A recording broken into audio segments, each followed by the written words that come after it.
दैवमेवापरे यज्ञम् योगिनः पर्युपासते ब्रह्माज्ञावपरे यज्ञम् यज्ञेनैवोपजुह्वति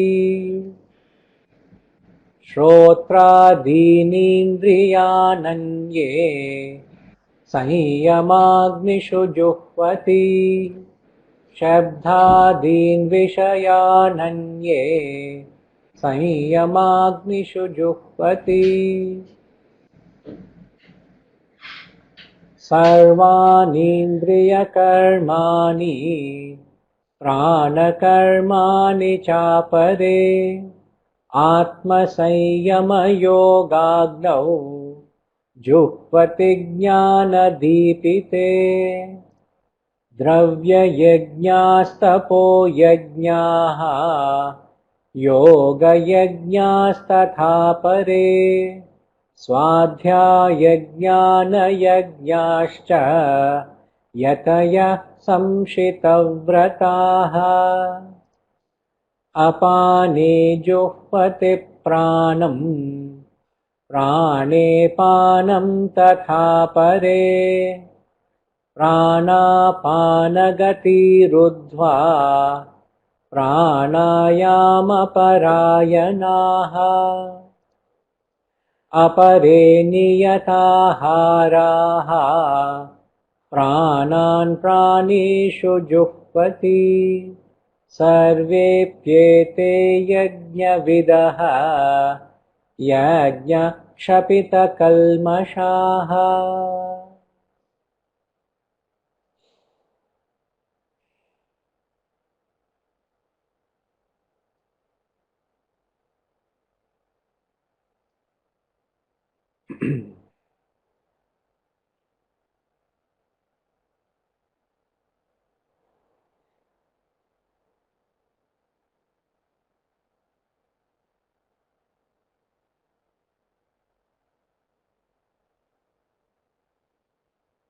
Welcome those who are joining today for the first time. I think Mr. and Mrs. Srinivas Garu are joining, and I think Chetan also is joining.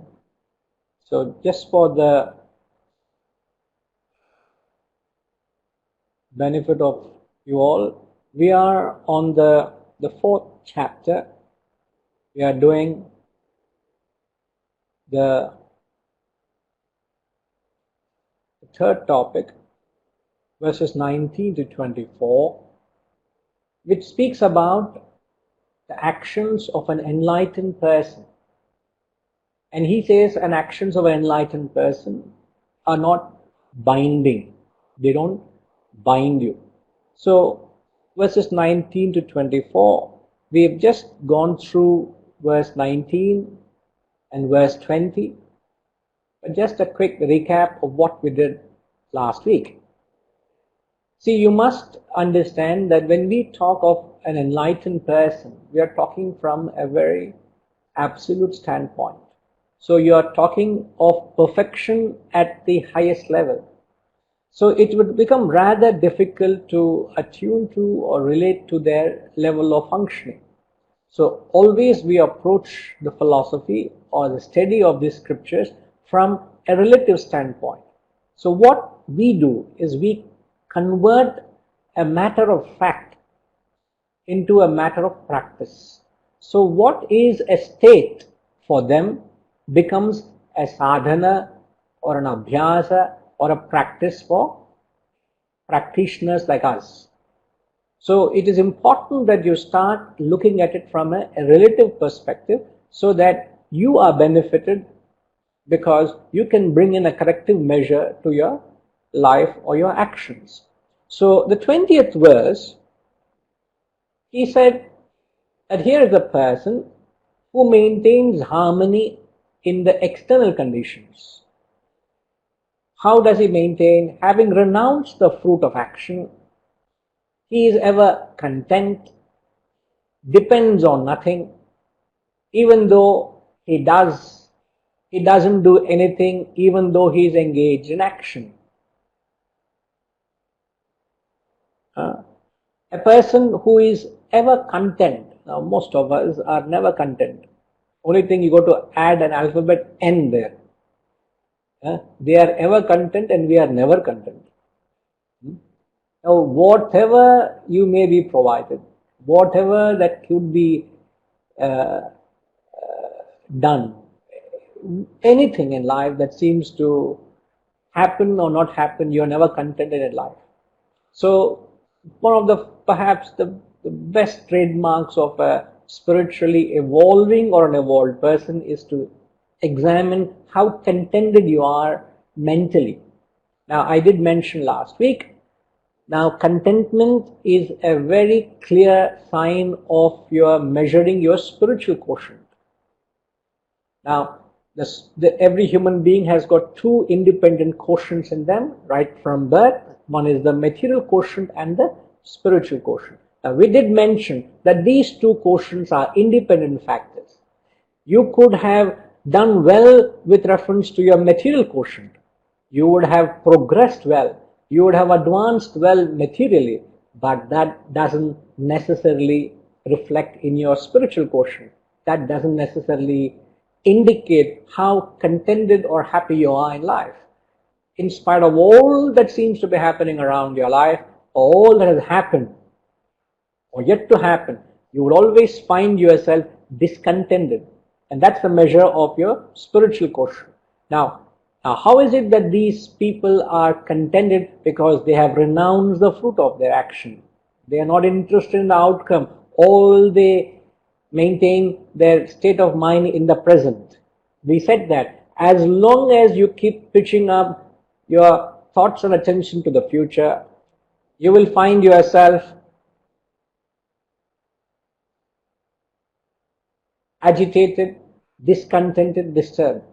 But you will have to keep your thoughts and attention only in the present. But when you keep them in the present, you will find yourself, you are content. I'm just giving you a quick recap of what we discussed last week.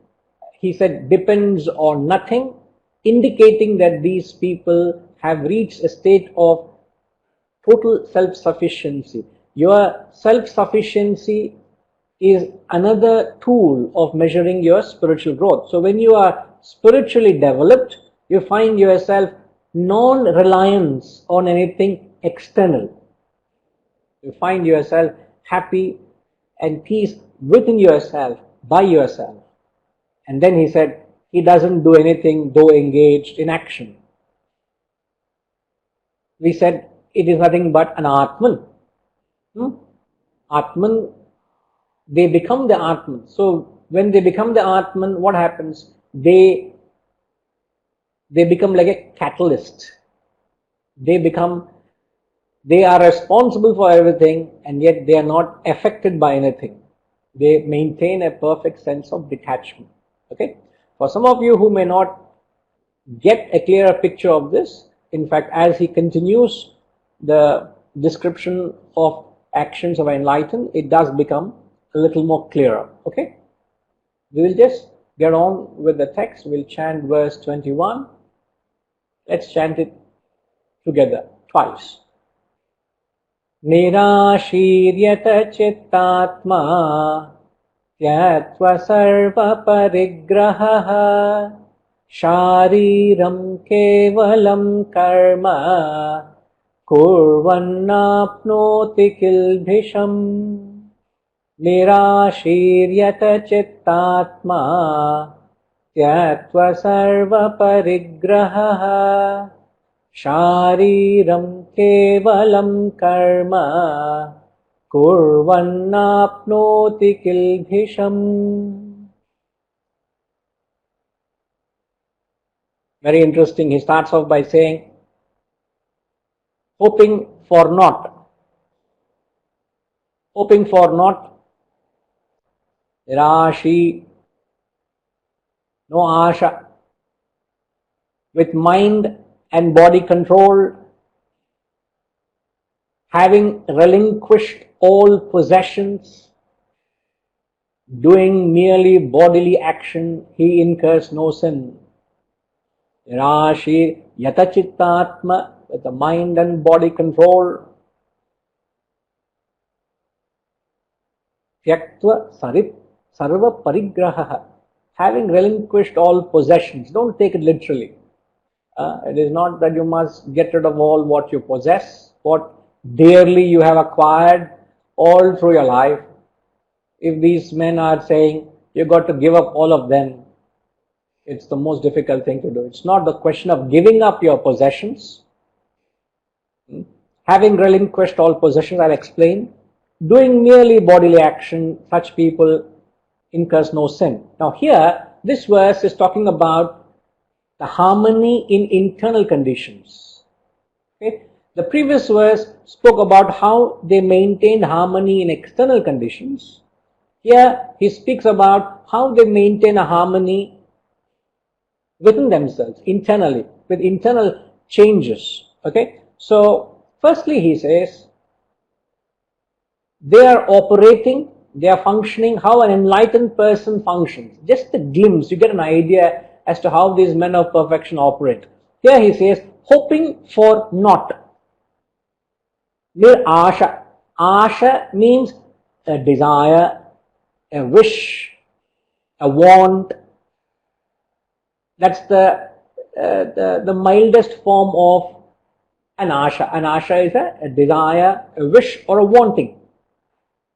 So, if you understand that, here he says exactly the opposite. These people have no desire, have no wish, have no want. How is it possible? Yet it is possible. Now, it's rather difficult to relate to. As I've said, it's rather difficult to attune to what they are saying. But here we are talking of a person who has reached a state of no desires. They have already exhausted all their desires. So they operate with a sense of complete fulfillment.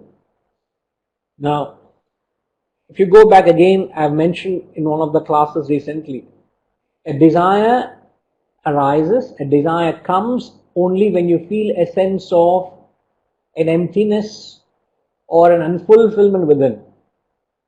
When you feel a void, when you feel an emptiness, your mind entertains desires to fill that void.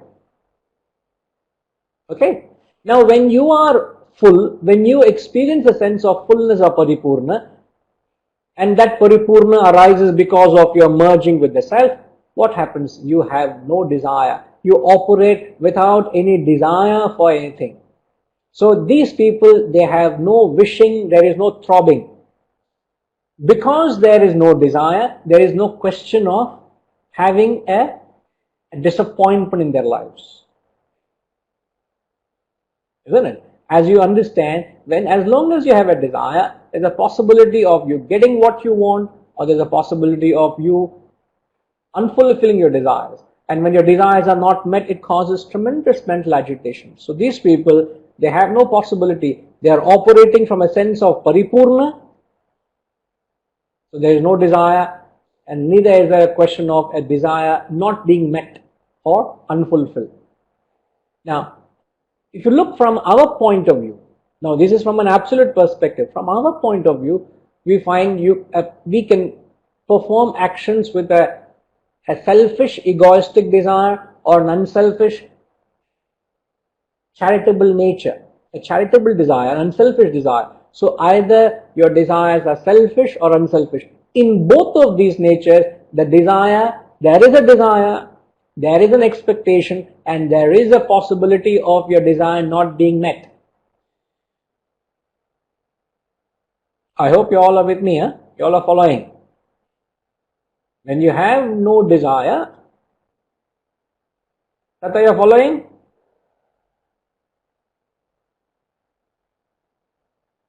Can you hear me? Is the audio clear to you all? Okay. See, I'm only trying to explain the first statement. He says, hoping for naught. They have no desire, they have no wish, they don't want anything from the actions they perform. So the actions are not desire prompted. So when the actions have no desire, there is no question of a disappointment. They just, how do they do action? At the later half of the verse he says, Kevalam Shariram Karma. They are just performing merely bodily actions. They just go about doing their actions. They just go about doing their duties without any desire or an anxiety or an expectation. So you must understand, as long as your actions have expectation, as long as your actions have an anxiety or a want, there is bound to be an expectation not being met, you will be disappointed. This is a direct cause and effect. So these people have no desire prompted. Why no desire prompted? Because they are paripurna, they are full. So there is nothing to look forward for. They just do their action. In fact, the highest action is selfless actions. In fact, that's what he is saying. The question is, can there be any action without a desire? See, selfish desire, unselfish desire, selfless desire, or selfish action, unselfish action, and selfless actions. Selfless actions are actions without a desire. So when your actions are done for the sole purpose of attaining realization, even though there is a desire to attain moksha or realization, it is a transcendental desire, it is a higher desire, as a result of which there is no worldly desires. So it is known as a desireless desire. There is no desire with reference to the world, but you have a desire with reference to your own upliftment. So yes, it is possible to operate without a desire. In a layman's terms, in our sense, when you do something, when you have an obligation. Now if you ask me, why am I doing this class?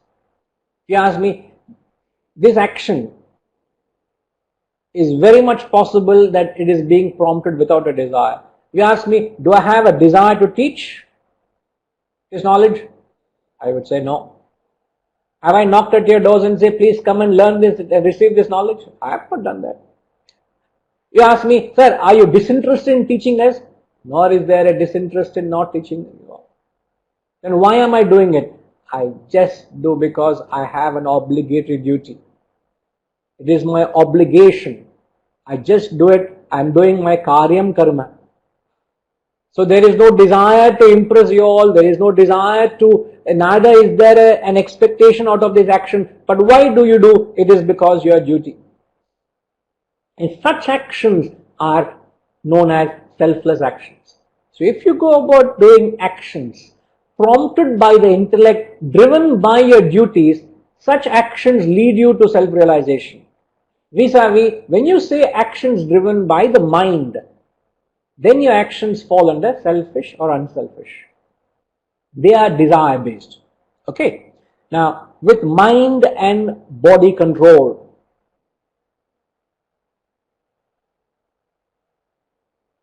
all throughout they say that you have to have your senses and the mind to be controlled. Internally, what's happening within you? Your senses, in fact, your senses are nothing but a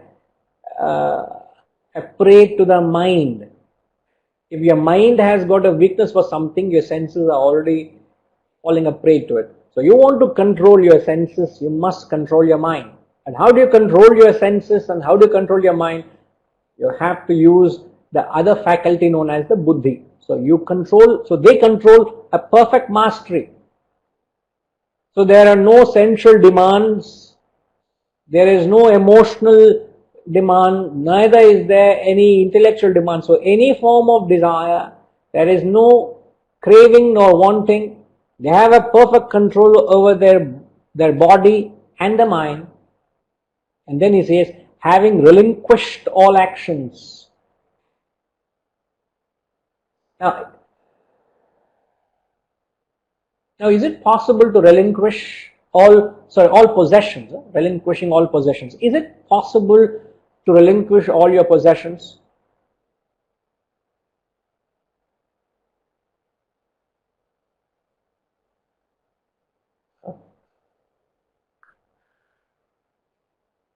In fact, what little I gather from the expressions, they all are saying it's not possible. All what you have acquired, all your possessions,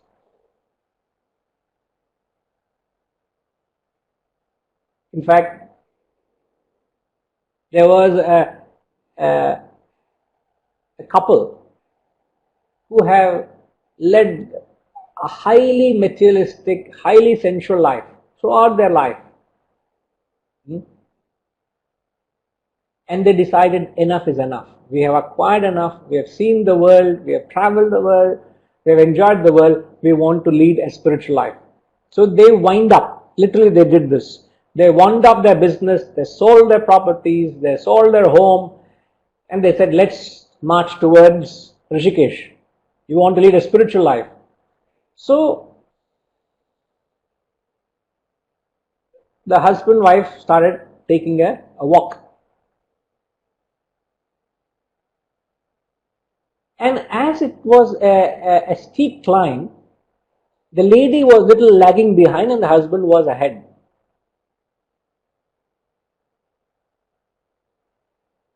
And the lady from a distance saw her husband was trying to cover up something with the feet. He was just trying to cover up the soil with something. Just playing with the gravel and the soil, The wife was very concerned, and by the time she caught up with him and she came to him and asked, what are you up to? No, he said, nothing. Just was trying to, nothing, yes, let's go on. But she was persistent. What are you doing? No, I actually found a gold ring. I don't know how it fell. A gold ring I saw, and I'm covering it up with the soil. I don't want you to be tempted by that and again start a samsara of collecting, just now we have renounced everything and we want to lead a spiritual life. I don't want you to fall a prey to it. And to which the wife says, oh, you still seeing the difference between gold and stone? You still see the difference between gold and stone? I don't see the difference. Both are same to me, she said. And that day he realized that my wife is truly spiritual. She doesn't understand. Or rather understands the value of it. There's no value in it. So it is not possible. It is theoretically, they may say theoretically it is a relinquish all possession, but it is practically not possible to relinquish your possession. So whenever they use the word possession, as Rajima is mentioning, it is your attachment to your possession. It is only your possessiveness to your possession. So whenever they use the word possession, it is your possessiveness. Rajima, your camera is frozen from the beginning. Maybe you want to switch off your camera and start again. Eh? Oh yeah, now we can see you. All the while it was frozen. So it is your possessiveness to your possession. So whenever we talk of a possession, you must understand there is a possession, there is the possessor and the possessed, isn't it? There is the possessor, there is the possessed. The possessor is the master, the possessed is the object of possession. Now what happens when you have this possessiveness? There is a slight change. Vasantama, what happens when you have possessiveness? Become a slave to the possession. It becomes the master.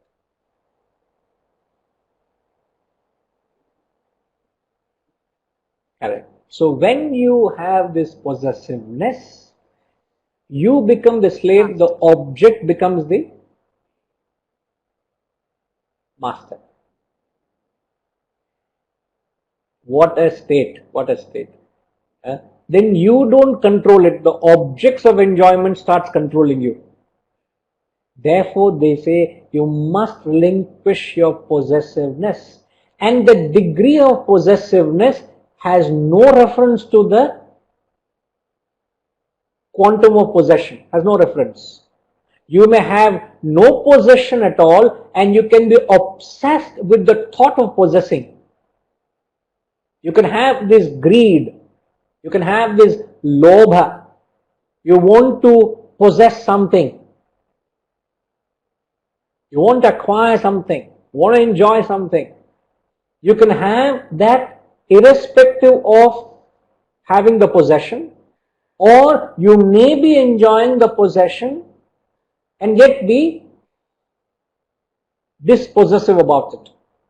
So what I'm trying to say is the dispossessive attitude has no reference to the quantum of your possession or your enjoyment of the possession.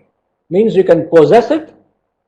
So scriptures are saying you can possess as much as you want, you can enjoy as much as you want, provided, Rajima, provided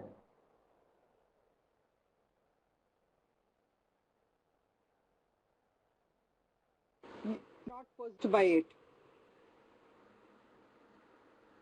Hariom? Sorry. So, provided you are not. so long as Yes, yes, ma'am. Can you come again? Possessed by it.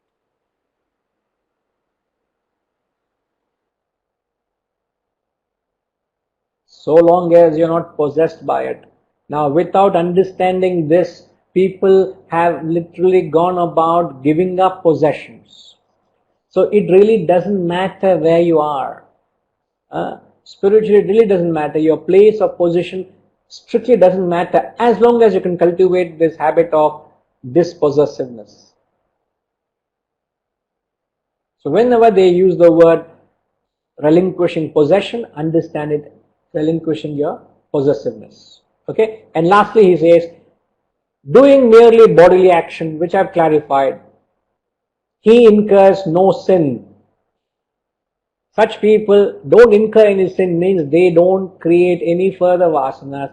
You can also understand sin as they don't have any mental repercussions, no mental agitation. Their actions are pure. So pure that they don't create any vasanas, nor do they create mental agitations. Now, with this idea, now what is your mental condition? If you just look at this, firstly he said they are not hoping for anything, hoping for naught, with their mind and senses control, having relinquished all possessions, they are doing merely bodily actions, they incur no sin. 5 elements he is describing of their mental state, what is happening within them, internal conditions. Now what is your internal condition?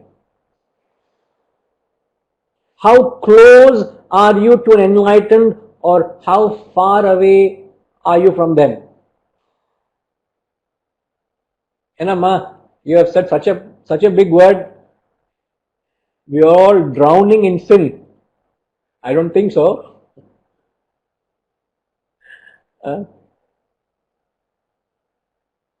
But it's a realization as to yeah, Shiva is only a few miles away to enlightenment. So slowly but surely, even the garb also is announcing, he is already reaching the state of sannyasa also. Yes, sir. You are not the person we knew before lockdown. ரொம்ப மாறிட்டீங்க.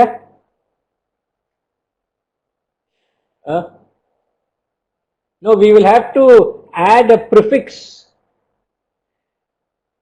or a suffix. Maybe Sri Sri Shiva Ananda. Whichever you want, whichever you prefer.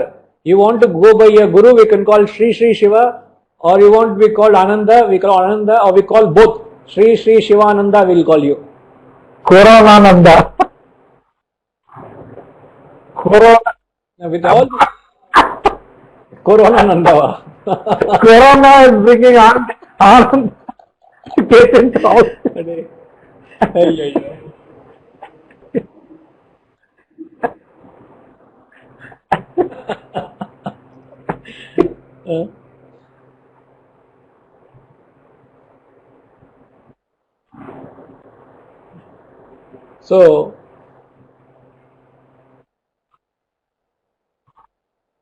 So you need to examine what is the state of your mind, how much control you have over your senses, what are you constantly craving for.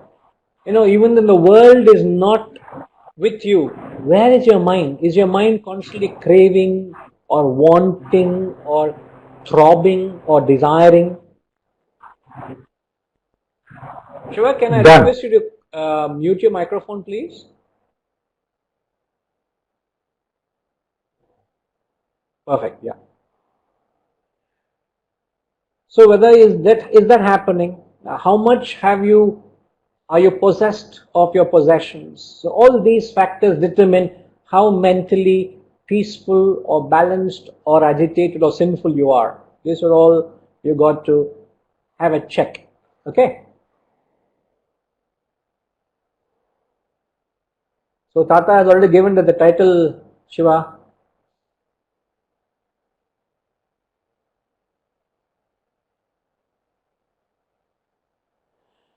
Okay.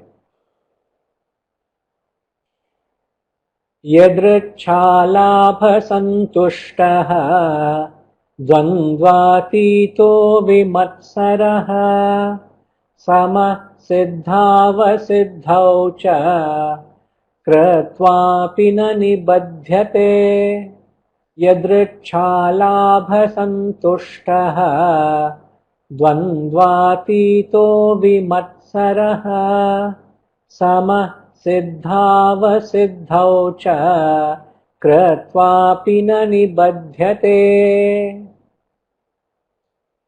Now this verse, he is giving harmony with the effects of his actions.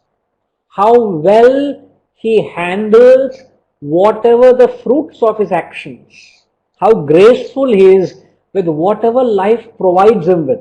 So harmony with the effects of his actions. So beautiful. Now here he says, Yadricha Labha Santushtaha. I tell you, if we are able to operate this way, we are blessed. We are so blessed. Here he says, he is content with whatever is got unsought. He is very content with life, with whatever he gets without operating on his desires. Means whatever actions he performs, just as he said in the previous verse, he doesn't hope for anything. He doesn't desire or crave for anything, but whatever comes from his labor, content with whatever is got unsought. In fact, exactly the principle like bhiksha. When these symbolizing these sannyasis, they go with a bowl, door to door. Certain people encourage them. Some people say, you fellows are a nuisance first thing in the morning. Get out, you fellows.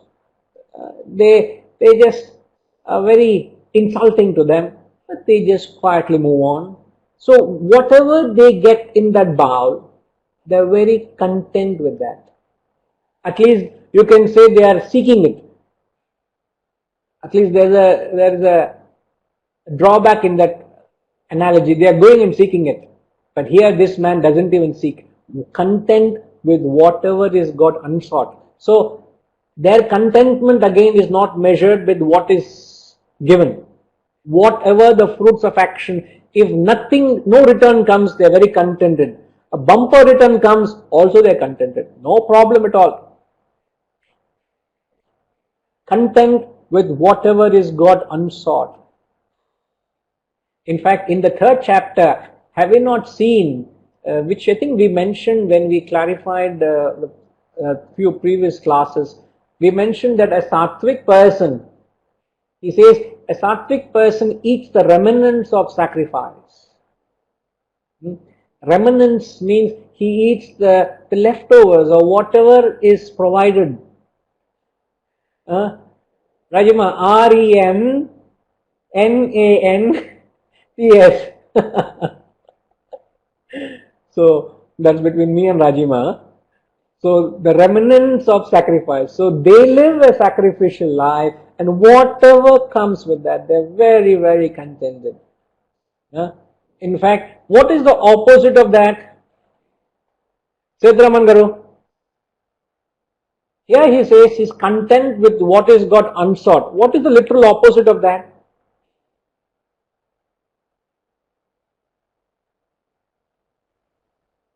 Literal opposite. Literal opposite. Literal.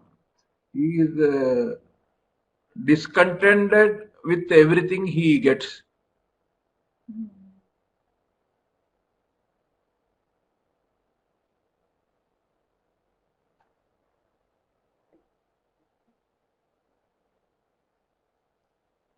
May not, திருப்பி try பண்ணுங்க sir.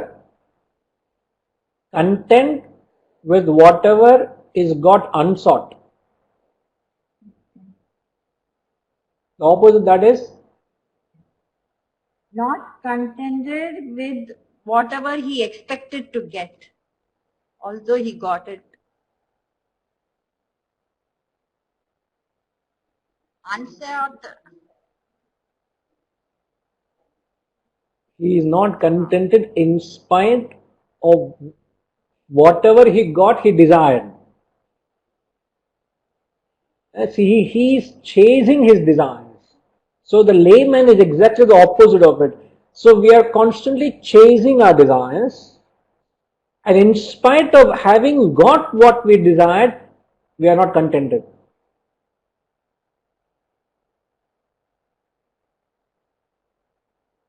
The terrible, terrible state. I don't know whether we realize what that state is. It's a terrible state. So at least there is a thought that must crop in our minds, and you can identify it. We all must envision a life where we all can operate without a desire.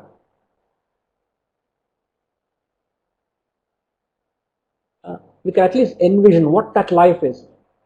Hoping for not being content with God unsought. So bring these two aspects is beautiful. The previous verse, hoping for not, content with what is God unsought.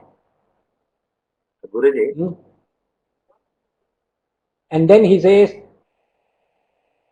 just for my yes, understanding, for example, I had an ambition of getting 1,000 rupees increment. Okay. But still after getting 1,000, it would have been better I would have got 2,000 or 1,500. This is what the understanding of the example.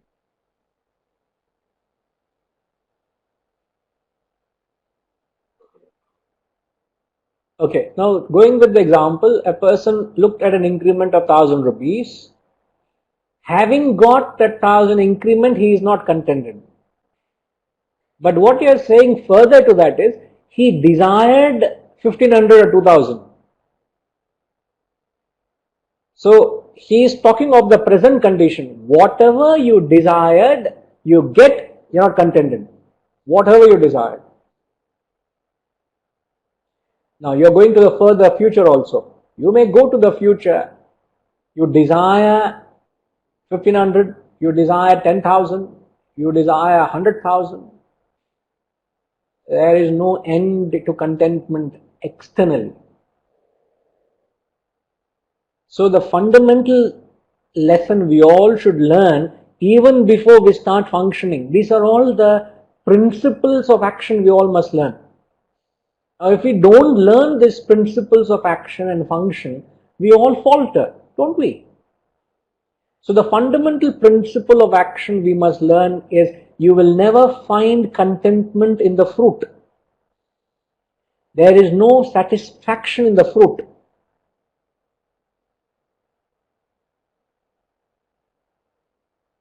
You got to be content. Contentment or satisfaction always is with the performance of your karma, performance of your action. So you must switch your attention from the future onto the course of action always. Bring it back to the present. If you bring your attention back to the present, you will find you will always contented. In fact, yeah, Rajima has written a beautiful phrase there, which uh, is exactly what these people are. See, their lives are not driven on desires. In fact, the opposite of desire is to deserve. So when you live your life on deserving, you will put a checkmate on the desires. So you must put a lid on your desires. If you don't put a lid on your desires, you will remember the example we had taken earlier. You will reach a state of Ravana. Ravana had everything with him, yet he wanted Sita. So if you are not mindful, if you don't keep a check and control your desires, you will never find that contentment. The problem is your mind keeps drawing you outward. The mind keeps eluding you. The mind keeps cheating you. The mind keeps destroying your peace and happiness. So the enemy is within. But on the contrary, if you function this way as they are advising, you will find you're very, very happy and contented. So that's the example, right, Amma, what you have taken. You're right, understanding is right. Must learn to find that contentment where you are, how you are, with what you have. Okay? And then he says, Dvandvatita, Atita. Atita means they are free, they have gone beyond the pairs of opposites. They rise above the pairs of opposites. The world is nothing but the pairs of opposites. The world is nothing but joy, sorrow, good and bad, friend and a foe, love and hatred, profit and loss, rich and poor, heat and cold. The world is nothing but all these opposites. So rising above the pairs of opposites means they are not affected by either heat nor cold, nor praise nor censure, nor love nor hatred, appreciation or rejection. They are not affected by either. You know, 3 weeks ago, I got a message, a text message from someone I had met maybe a couple of years ago, maybe close to a couple of years ago. And he messaged me and said, Vinay, are you still doing the classes you do? I said, yes, sir, the classes are on. I said, you are welcome to join. And then he started asking, who was your guru? I said, this was my guru. Who is his guru? And I said, okay. I said, okay, this was his guru. And then he said, who is his guru? What is the parampara you belong to? What lineage you belong to? In that and this. And it came to a point where I just said, sir, I have given you the link. Yeah, perhaps I should have given that answer, Shiva. And the clarity illa. I have not reached your level, Shiva. Adda prachana. And the level varla, enna pannalam. So, I only told you please Google and find out who is his guru, because it's all there. I have taken names of these great men and said, you want to know what is the parampara and who is this guru, and then I said, please Google and find out, sir. It is out of relevance. Whether you want to attend the classes has got nothing to do with what the parampara I belong to, isn't it? And I left at that, and I kept sending him the emails. And I have realized that I have not seen him at the classes. So just as a note, I said, sir, have you been receiving the invites? Are you still interested in attending the sessions? And he sent back a very curt reply. Said, I'm sorry, I'm not interested in attending the classes.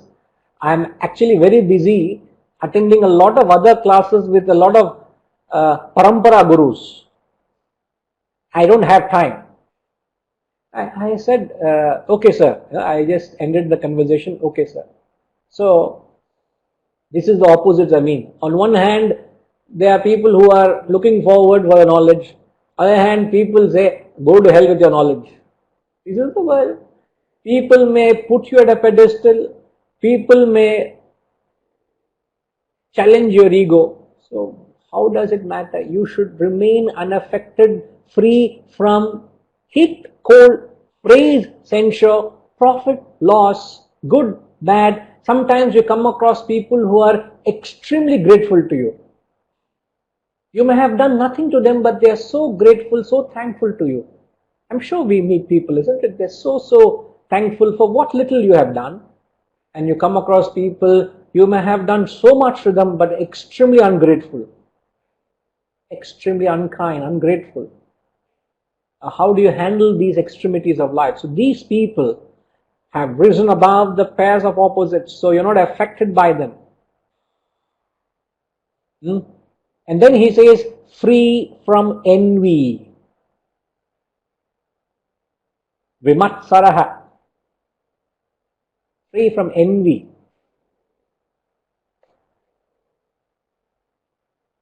Now, what is being envious?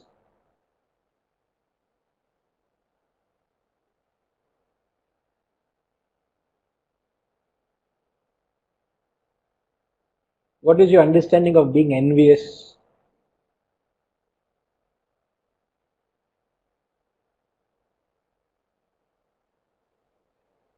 Envious When is you being have jealous. no desires, how can you be jealous? What he's saying, they won't be jealous.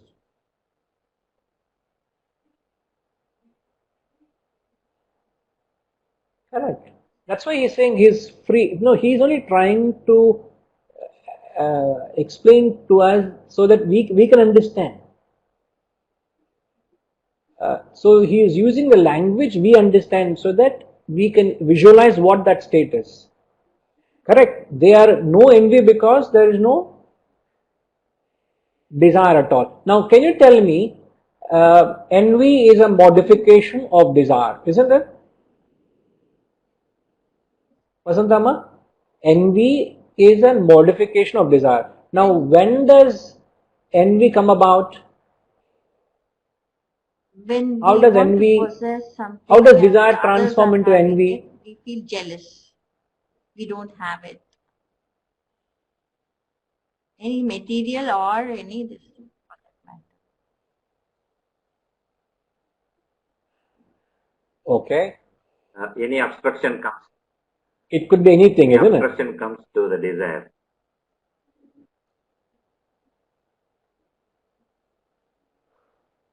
Okay. Now, Amar is saying that you develop envy when your desire is unfulfilled. Is it unfulfilled or fulfilled? Unfulfilled. Fulfilled. See, when your desires are fulfilled, but other man is having much more desires, much more achievements than what you have fulfilled, you do get envy. Although that was your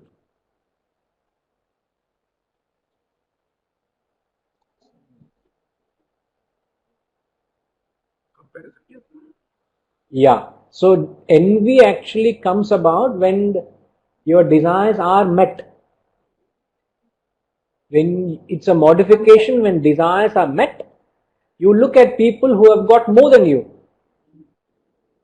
And when you look at people, comparison, correct. When you start comparing yourself with others, and you look at people who are better placed than you feel envious at them. You feel very jealous. You feel unhappy for them. And so it is. Example is someone Yes, sir. expected an increment of 5,000, but he got 10,000. And he was overwhelmed, but immediately came to know his colleague got 20,000. So he got envious, although he got more than what he desired.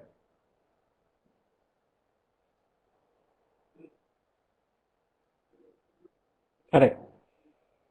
Look at people better than you are envious. Huh? There was a young businessman who was throwing a private dinner in a fine dine restaurant. So there was a particular waiter that was assigned to the table. And this guy is a wealthy businessman, and a very successful fellow. And he was very envious at the waiter. The guy is very envious at the waiter. Others were concerned, why are you looking at that waiter and why do you feel so envious of that fellow? And this waiter, in fact, this our young business fellow is completely bald. Almost so bald that his head is shining, glowing, so bald. And that waiter has got lovely hair. And whenever the waiter used to come, he'll say, look at his hair. I wish I also had as much hair as he had. So it's not just anything you can feel envious. It could be something, someone has a better physique, somebody has better knowledge, somebody is in a better position, somebody is in a better country, a better economic status, better social status, is more brilliant than you feel envious. In fact, the opposite of that is, what would be the opposite of being envious? Rajima? Love and compassion. Content, Guruji? Would it be contentment? Yeah, Rajima?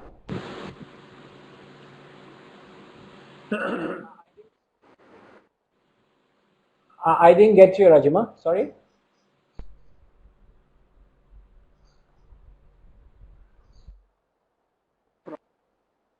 Hari Om?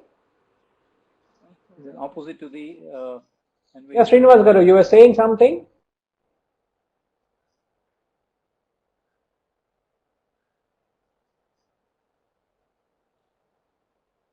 Opposite to envy, are you saying, is love and compassion? How? So that is from the comparison. We are just getting compared. So the origin of the whole concept is from the comparison. If you don't compare, where is the enviness comes?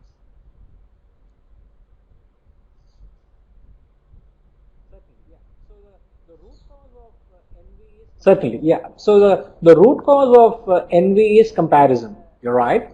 But envy is you feel jealous. You're not happy at other person's success. Isn't it? So the exact opposite of that is where you are delighted at other person's growth.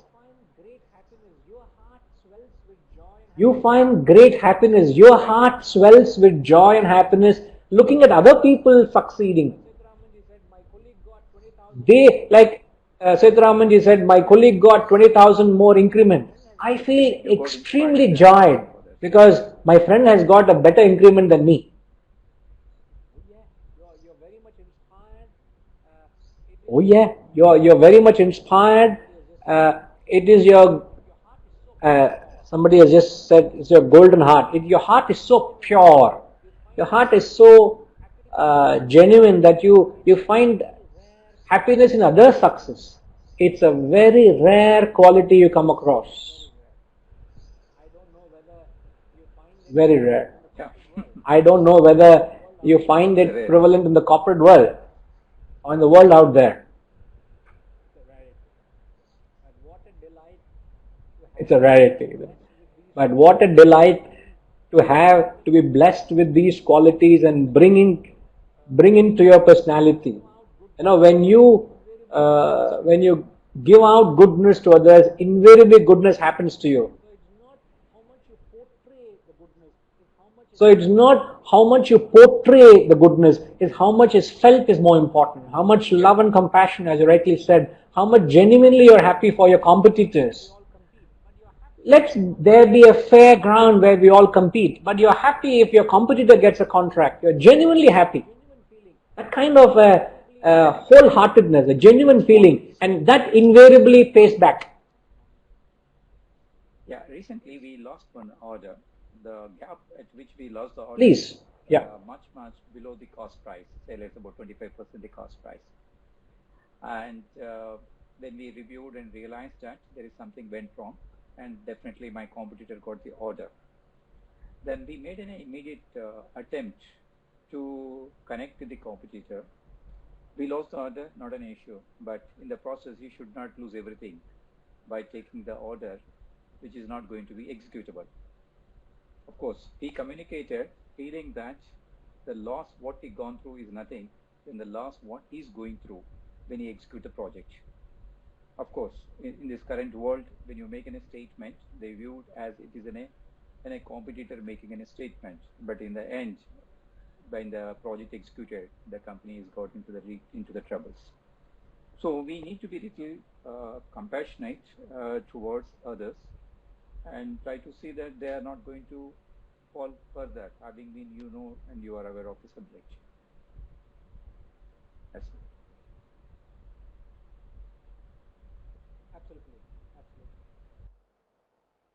Absolutely. I really appreciate the gesture you have taken and the attitude.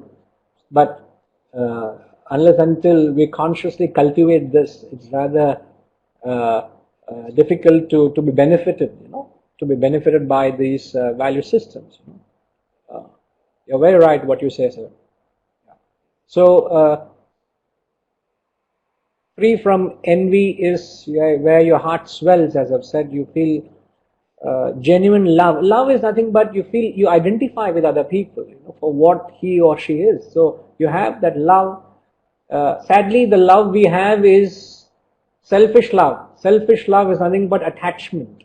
Many people, they claim to love. It's not pure love. It's only attachment. So when you have this identification or feeling for others, you feel very happy for others. And then he says, Sama Siddha Siddhau Asiddhau. One who is equanimous in success and failure.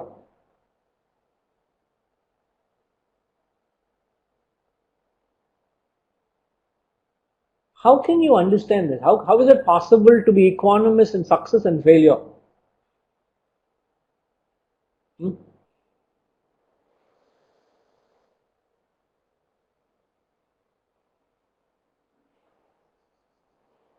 And the Krishna Swami sir, how is it possible to be equanimous in success and failure? Based on what you deserve.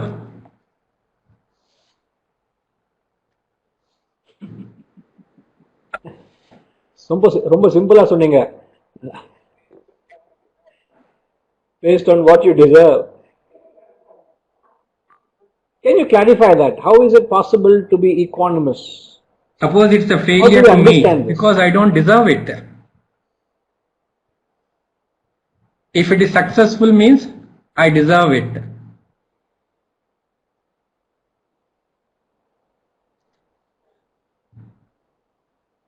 Correct.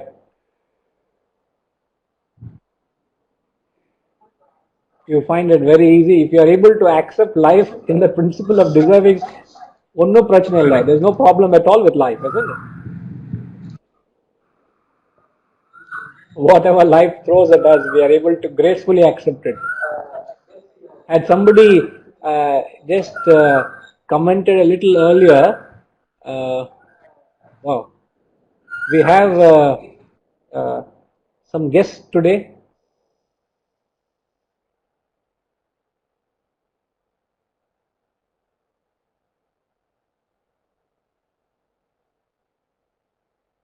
A cuckoo bird also wants to participate. So, yeah, if you have Guest wants to yes, participate. Whose microphone is that? Who's Krishna Swami near your house? Ama. Okay, yeah. Yeah, Krishna Swami's house. Yeah, nice. So, even the cuckoo bird is agreeing to what Krishna Swami said. You get what you deserve. If you deserve failure, you get it, man, accept it. So, that's what, the same concept that Christ says, resist not evil, he says. Never resist evil. Evil here, he talks about the fruits of your labor. If they are unfavorable to you, don't resist it. Gracefully accept it. The actual quote of Christ is, judge not others, resist not evil. This is the complete phrase. Judge not others, resist not evil. I'm only taking the second half of the quote which says, resist not evil. Which means when you accept anything gracefully, whatever comes your way, whether be it a success or a failure, you will find you are equanimous in success or failure.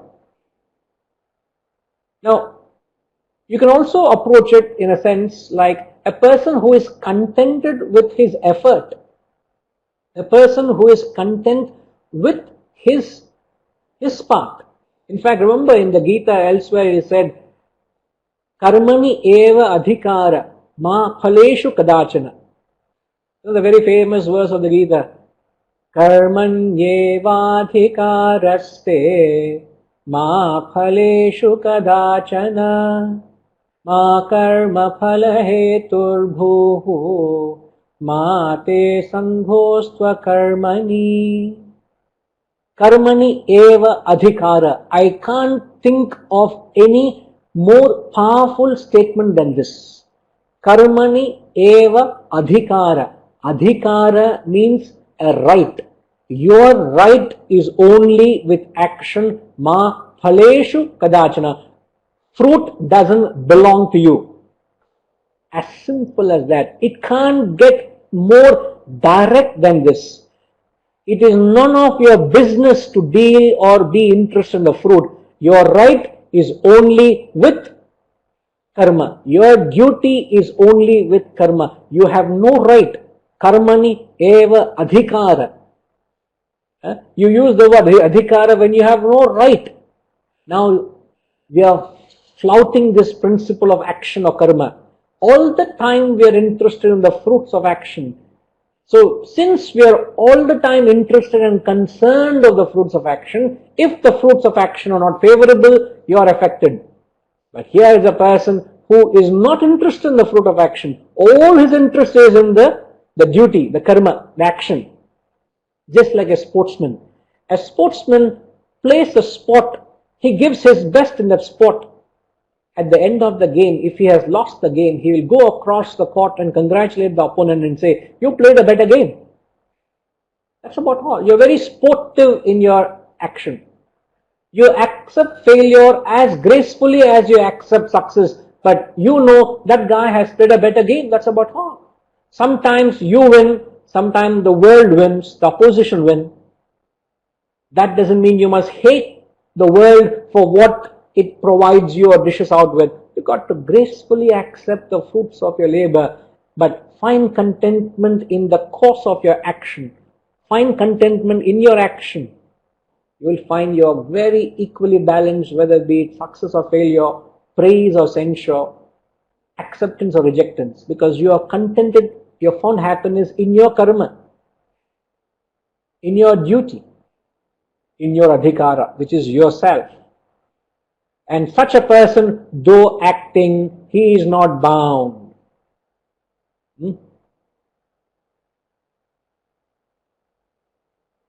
Krutva na nibadhyate.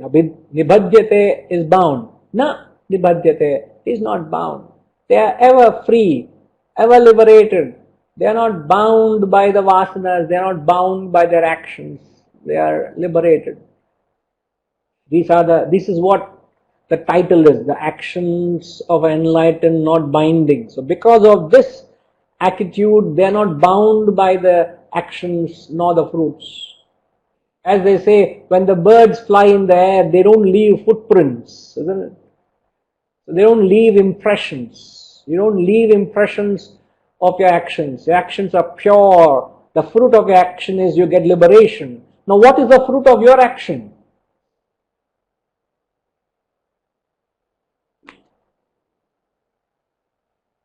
You got to ask yourself. You're also performing action. I'm also performing action. What is the fruit of your action?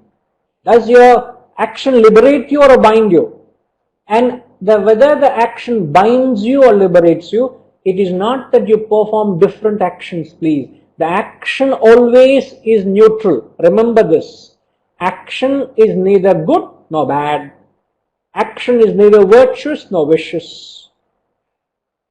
Action is neither pure nor impure. Action is always a neutral element. So what is it that actually binds an action or liberates the action?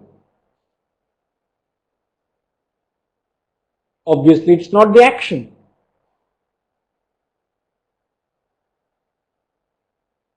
What is it that liberates you? What is it that binds you?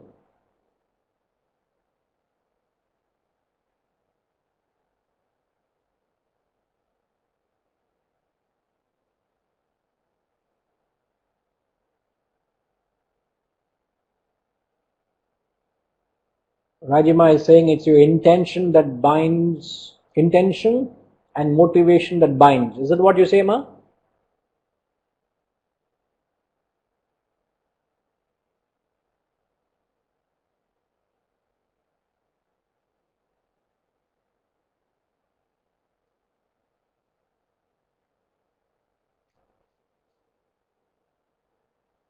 Attachment that binds, renunciation that liberates.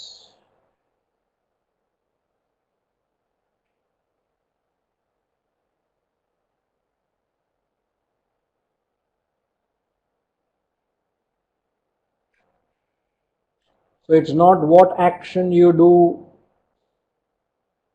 that binds or liberates. It's how you go about performing the action. How you perform it. So what is the modus operandi? What is the modus operandi having got into the action?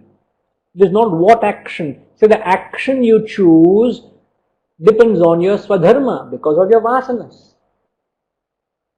The Shastras talk of even a butcher being a man of realization. Day in and day out he went to just do the job as a butcher, and yet they had glorified him as a man of liberation, a man of salvation, a man who attained moksha. So it is very evident, it doesn't matter what karma you do. You can be a cowherd boy, you could be a butcher, you could be whatever you are. That is not determines whether you are liberated or bound. What determines you're liberated or bound is the way you go about doing the action. It is the modus operandi. So the modus operandi is, what is the modus operandi?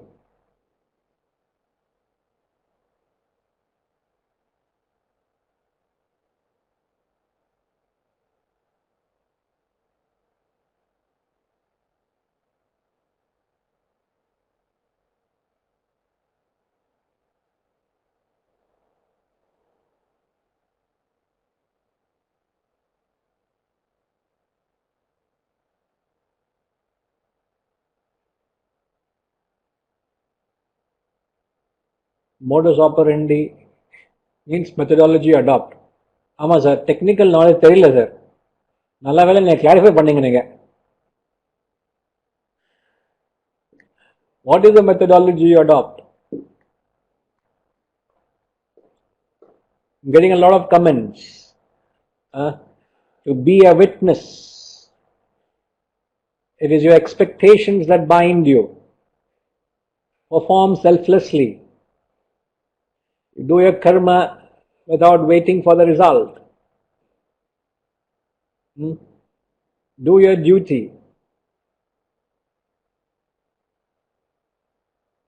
enjoying what you do. Just because you enjoy doesn't mean it should not liberate you. In fact, the problem is, if you carefully observe, you tend to develop attachment only to areas where you find great joy.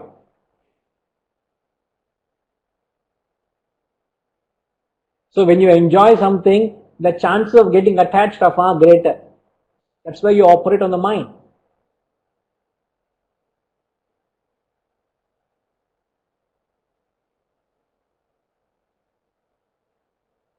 Actually, I don't want to answer this question. I want to leave you all with this thought.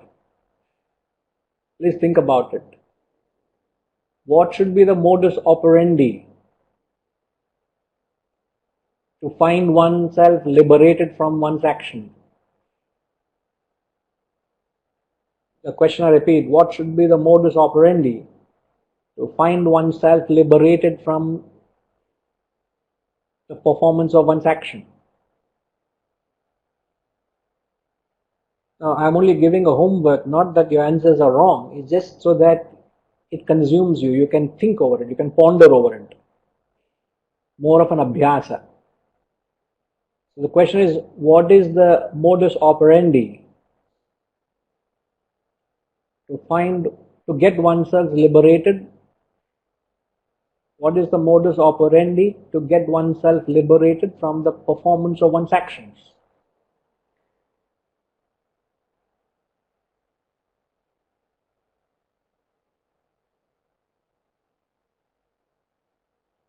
Srinivas Garu is saying actions that come from commitment, action comes from commitment and liberation comes from contentment.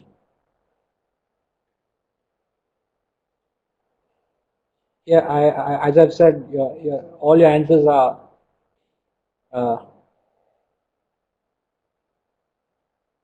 fairly in line with the thought, but you got to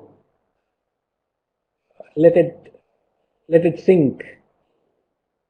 Let that thought resonate within you. You build the idea. I don't want floating ideas. I want thoughts to be more absorbed.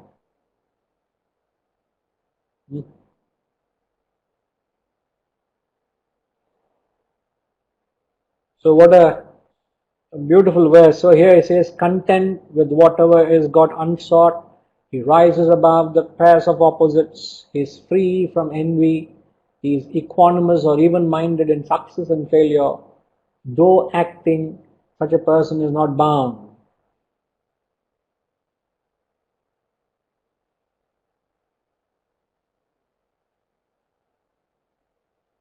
Okay?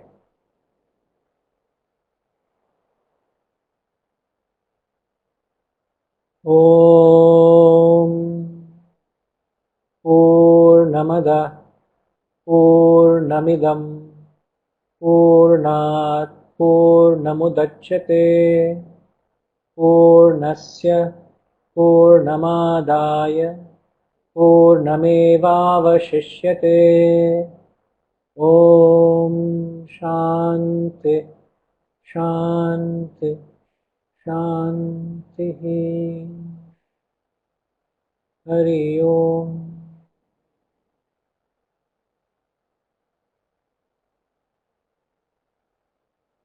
Hari Om.